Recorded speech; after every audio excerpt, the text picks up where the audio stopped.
Assalamualaikum warahmatullahi wabarakatuh. Halo anak-anak, apa kabar kalian semuanya? Sehat kan? Jadi kali ini kita akan belajar tentang bahan ajar interaktif IPAS. Perkenalkan, nama saya Atasya Aurelia Juli dengan NIM 24110104047 dari kelas PGMI D2 UIN Kiai Haji Ahmad Siddiq Jember. Nah, ini untuk ice breakingnya. Silahkan kalian scan here di sini ya. Sebelum itu, mari kita berdoa bersama-sama. Raditu billahi rabba wa bil islami dina wa bi muhammadin nabiyya wa rasula rabbi zidni ilma warzuqni fahma. Oke, dari sini kalian udah tahu belum kita akan mempelajari tentang apa? Iya, betul sekali. Jadi, hari ini kita akan mempelajari tentang aku dan lingkungan di sekitarku. Kira-kira materi apa saja sih yang ada di dalam bab aku dan lingkungan sekitarku ini? Tapi, tunggu dulu ya. Sebelum kita masuk ke materinya, saya akan membacakan tentang capaian pembelajarannya dulu.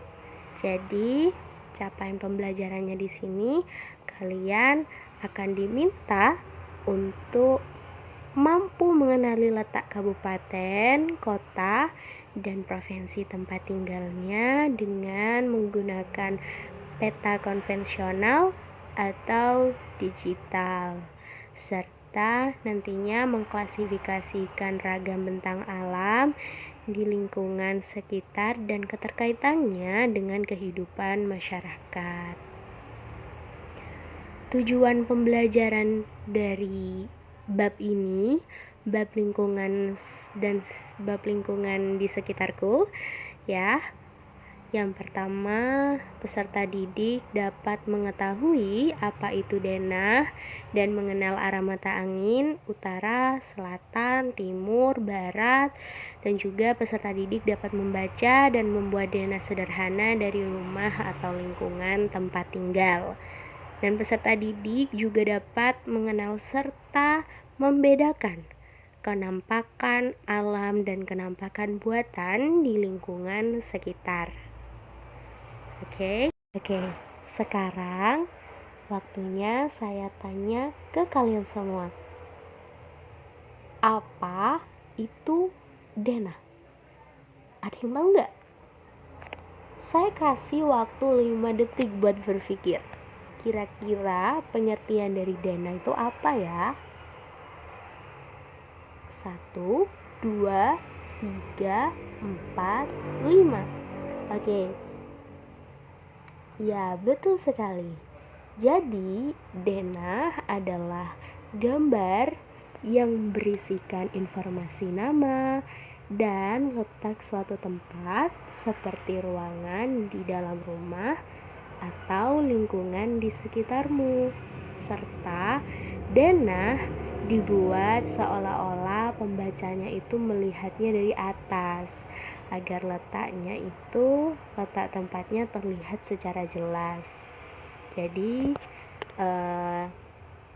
adanya denah itu untuk memudahkan pembacanya ketika kebingungan, terutama untuk kalian yang masih bingung kamarku di mana, kamar mandinya di mana. Ketika mengunjungi rumah teman kalian pasti kan bingung ya, di mana letak kamar mandinya. Jadi biasanya terdapat denah rumah. Fungsinya denah rumah itu sebagai ini, untuk mengetahui tempat kamar mandinya itu ada di sebelah utara atau di sebelah selatan atau di timur atau di barat, seperti itu ya. Next, lanjut. Kegunaan denah. Jadi kegunaan denah yang pertama itu dapat membantu kita mengetahui letak suatu tempat, misalnya letak kamar dan juga dapur yang ada di rumah, gitu kan. Seperti yang tadi sudah saya sampaikan bahwa denah itu dapat membantu kita untuk mengetahui letak suatu ruangan yang ada di rumah ya. Terus yang kedua, dapat menjadi petunjuk untuk pergi ke suatu tempat nih.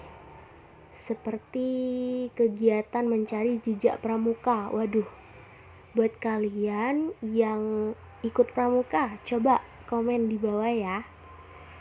Siapa saja yang ikutan pramuka? Nah, kira-kira di pramuka nih ada denanya nggak? Pasti ada dong. Jadi ketika di pramuka sedang mengikuti kegiatan nih, biasanya ada denah masing-masing untuk mencari sesuatu yang harus dicari gitu loh. Jadi adanya denah ini untuk memudahkan, sekali lagi untuk memudahkan. Yang terakhir, memudahkan kita membayangkan gambaran letak tempat secara keseluruhan dengan jelas. Selanjutnya yaitu bagian-bagian denah. Jadi bagian-bagian denah ini ada judul denah, gambar tempat, dan juga petunjuk arah. Dan selanjutnya cara membaca denah.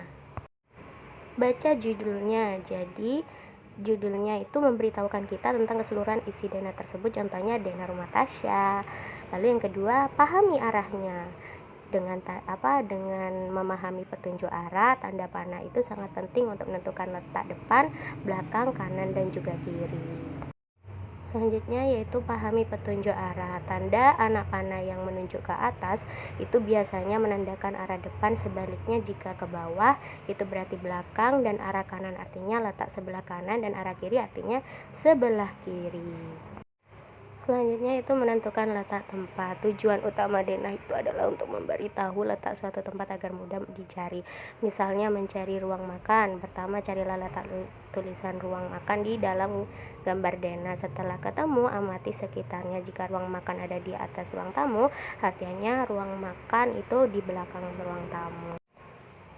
Nah, sekarang ayo coba perhatikan kembali denah rumah kalian. Dapatkah kamu menggambar dan menentukan letak ruangan-ruangannya? Selanjutnya yaitu denah tempat tinggalku.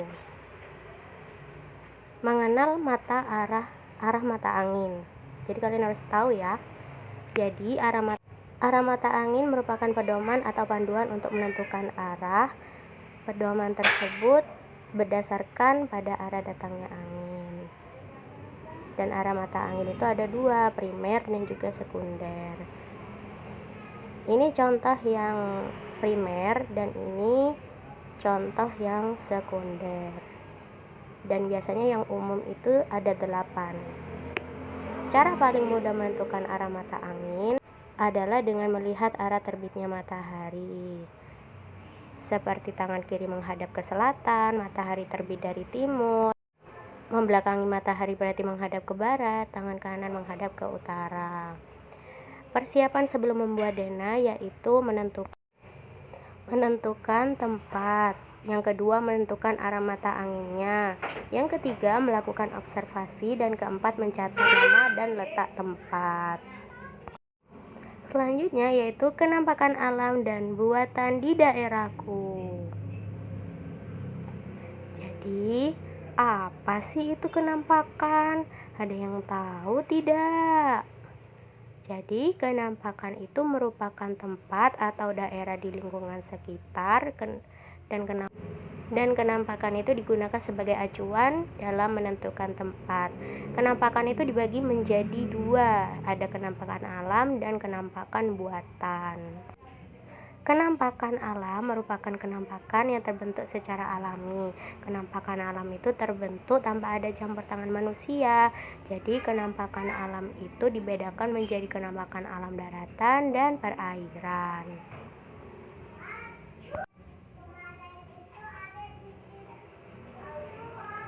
Contoh kenampakan alam ada gunung, laut, sungai, hutan, dan juga lembah. Dan cara menjaga kenampakan alam yaitu pertama, tidak menebang pohon secara ilegal. Kedua, tidak membuang sampah sembarangan. Dan juga ketiga, menjaga kebersihan gunung, pantai, dan hutan, serta menjaga dan merawat ekosistem. Selanjutnya, apa itu kenampakan buatan? Apakah kalian tahu? Jadi kenampakan buatan itu dibuat oleh manusia dan biasanya digunakan manusia untuk berbagai kegiatan. Kenampakan buatan itu dibuat oleh manusia, biasanya digunakan manusia untuk berbagai kegiatan dan keperluan. Berikut contoh kenampakan buatan. Ini adalah contoh kenampakan buatan. Ada sawah, ada jembatan, ada perumahan, sekolah, dan juga bendungan. Cara menjaga kenampakan buatan yang pertama,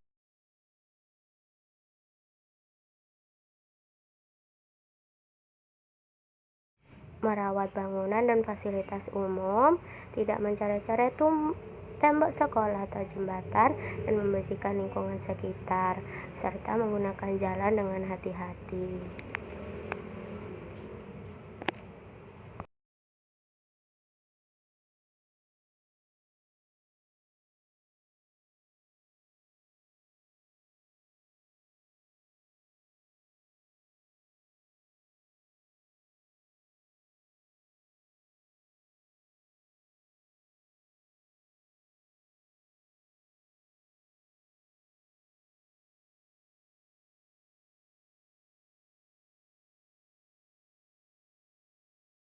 Nah, untuk di sini itu ada uji pemahaman.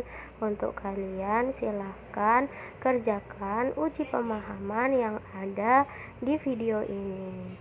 Terima kasih.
Terima kasih sudah mengerjakan uji pemahamannya.